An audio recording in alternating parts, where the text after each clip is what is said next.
Assalamualaikum warahmatullahi wabarakatuh. Perkenalkan, nama saya Gigin Ginanjar Santika. Saya PAPK di kantor cabang Jakarta Pluit. Pada video ini saya akan sharing tentang masalah self management. Self management atau manajemen diri. Kenapa saya mengangkat hal ini?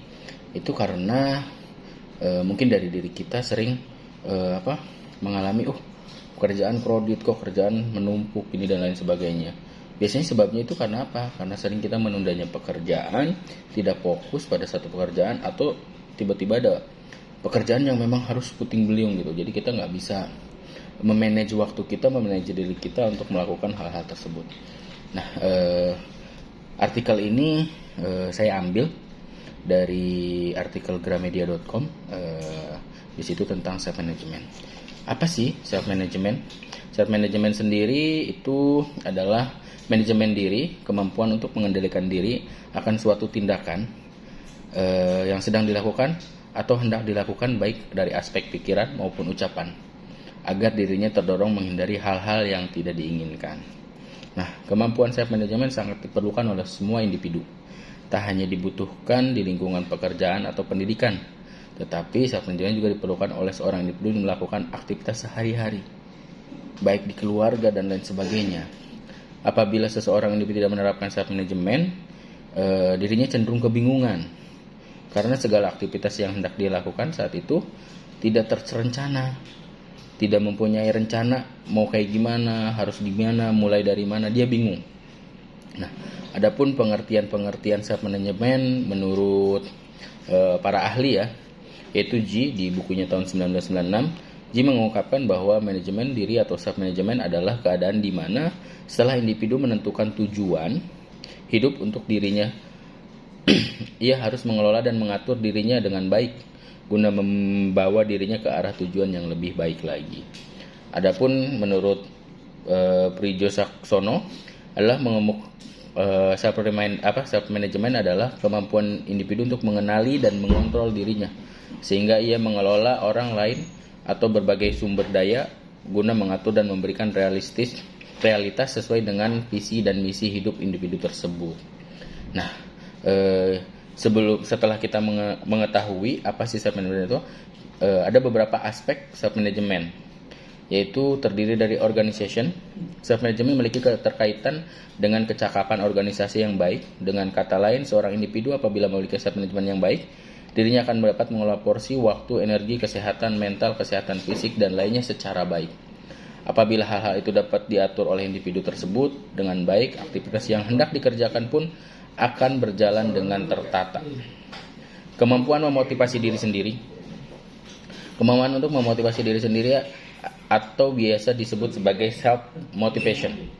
Seseorang individu akan memiliki keinginan, kemampuan untuk melakukan tindakan tersebut yang memang datang dan berasal dari dirinya sendiri. Nah, jadi itu kita harus bisa memotivasi diri sendiri. Dengan begitu individu akan dapat memulai mengerjakan dan menyelesaikan pekerjaannya tanpa harus diminta terlebih dahulu. Jadi kalau kita punya self motivation atau motivasi diri, itu nanti akan timbul inisiatif-inisiatif dari diri kita sendiri. Nah, yang ketiga yaitu ada manajemen waktu. Jadi saling keterkaitan antara self management dengan time management ini sangat-sangat berkaitan. Manajemen waktu, seseorang seringkali menyebutkan bahwa time is money. Hal itu menunjukkan kalau waktu adalah suatu yang sangat amat berharga meskipun sedetik pun. Bila mana seorang individu memiliki atau menerapkan self management yang baik, pastinya ia memiliki time management atau waktu yang baik juga. Dengan begitu, individu tersebut akan paham caranya mengelola waktu dengan baik dalam waktu yang 24 jam itu. Jadi dia udah tahu nih pagi dia mau ngapain, dia punya rencana kerja seperti apa. Jadi itulah saling keterkaitan antara self management dan time management. Yang keempat itu adalah pengendalian. Individu yang sudah mempunyai kemampuan dalam mengendalikan dirinya, ia juga dapat mengelola atau mengontrol segala emosi, baik itu rasa amarah, cemas, sedih, maupun senang, dan dorongannya.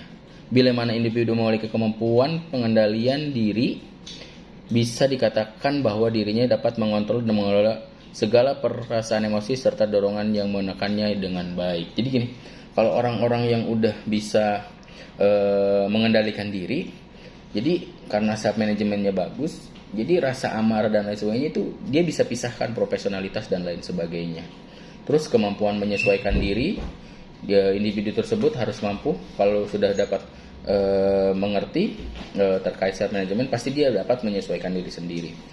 Terus adanya sikap hati-hati dalam melakukan pekerjaan dan tanggung jawab, dapat dipercaya, integritasnya tinggi kalau orang-orang yang memiliki self management yang bagus.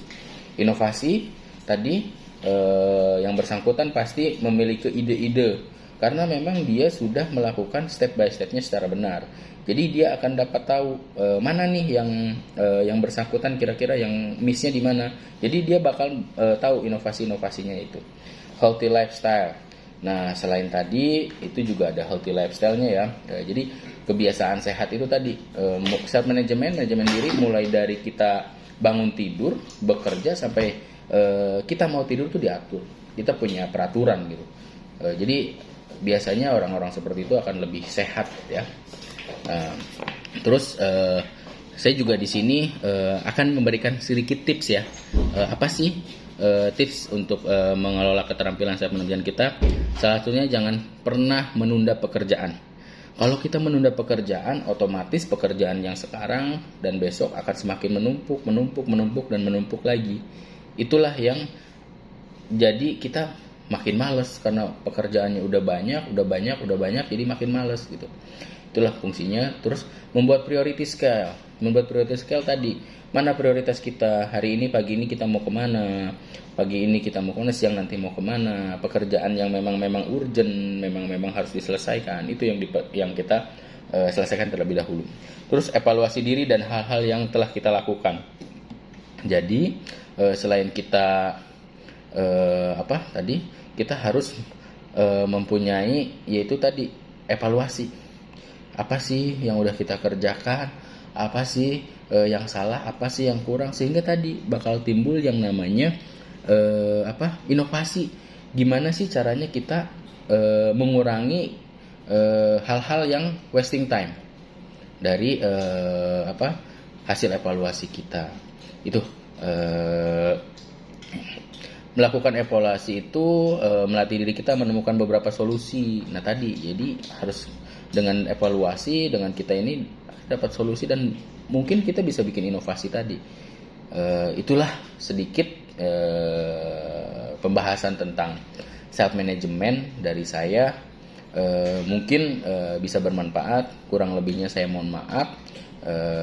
Untuk teman-teman, kalau ada masukan dan lain sebagainya bisa disampaikan juga, atau mungkin punya tips-tips yang lebih menarik lagi bisa disampaikan juga. Terima kasih. Wabillahi taufiq wal hidayah. Wassalamualaikum warahmatullahi wabarakatuh. Terima kasih.